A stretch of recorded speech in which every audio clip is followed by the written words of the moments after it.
Halo semuanya, kalian pasti udah nggak asing lagi dengan Bali, kan? Yap, siapa sih yang nggak kenal Pulau Dewata ini?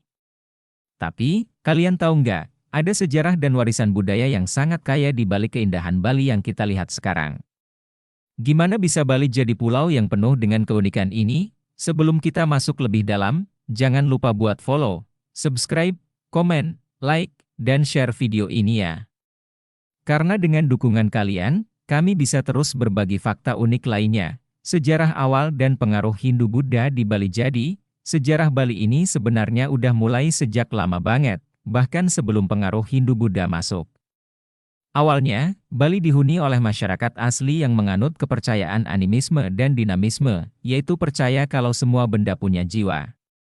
Tapi, sekitar abad ke-8, ajaran Hindu-Buddha mulai masuk ke Bali dan benar-benar mengubah budaya masyarakatnya. Nah, yang bikin menarik, Bali menerima pengaruh ini bukan cuma sebagai agama aja, tapi udah menyatu banget ke dalam setiap aspek kehidupan masyarakat Bali. Bahkan sampai sekarang, kita masih bisa lihat gimana Hindu-Buddha tetap jadi bagian integral dari kehidupan mereka.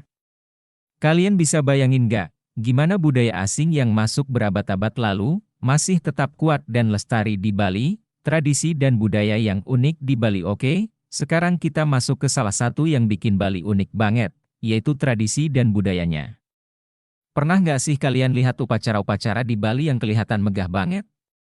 Itu semua bukan cuma buat gaya-gayaan, loh, tapi ada makna mendalam di balik setiap upacara.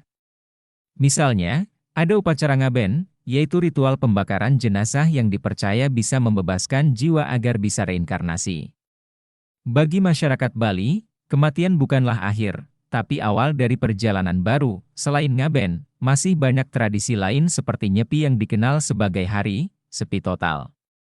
Kalian tahu kan, waktu nyepi ini seluruh aktivitas berhenti, bahkan bandara pun tutup. Kenapa bisa se-ekstrim itu? Karena bagi mereka, nyepi adalah waktu buat refleksi diri dan menghormati alam. Coba bayangin, kita di kota-kota besar bisa nggak ya hidup sehari tanpa gadget dan kebisingan? Keren banget nggak sih budaya mereka? Arsitektur dan seni Bali yang punya makna mendalam. Kalau ngomongin Bali, nggak mungkin nggak ngomongin arsitekturnya. Setiap rumah, pura, sampai istana di Bali, semuanya punya gaya arsitektur yang khas dan gak asal dibangun. Biasanya, bangunan di Bali menghadap ke gunung, yang dianggap sebagai tempat para dewa. Terus, tiap bangunan juga punya hiasan atau ukiran khas yang punya arti spiritual. Di Bali, seni itu nggak cuma untuk estetika aja, tapi beneran dipakai buat menghormati dewa dan alam. Ada tarian, musik, dan seni ukir yang semuanya punya makna sakral. Misalnya, tari kecak yang terkenal itu ternyata nggak sekadar buat pertunjukan. Awalnya, tari ini dipakai buat ritual pemanggilan roh. Nah, ini yang bikin Bali beda, karena seni dan spiritualitas benar-benar menyatu di sana. Warisan budaya yang tetap lestari di era modern sekarang. Mungkin kalian penasaran, gimana caranya Bali tetap mempertahankan budaya mereka di tengah arus modernisasi? Faktanya, meskipun banyak wisatawan asing yang datang, Bali tetap bisa menjaga warisan budayanya. Salah satu caranya adalah dengan menjaga adat dan aturan yang ketat dalam kehidupan sehari-hari. Setiap keluarga di Bali biasanya punya pura kecil di rumahnya, dan mereka rutin melakukan upacara di sana. Bayangin, di tengah kemajuan zaman, mereka masih bisa hidup modern tanpa meninggalkan budaya asli mereka. Ini bisa jadi inspirasi buat kita semua, gimana caranya tetap menghargai tradisi meski dunia terus berkembang. Nah, itu tadi sedikit tentang sejarah dan budaya Bali yang bikin kita makin kagum sama Pulau Dewata ini.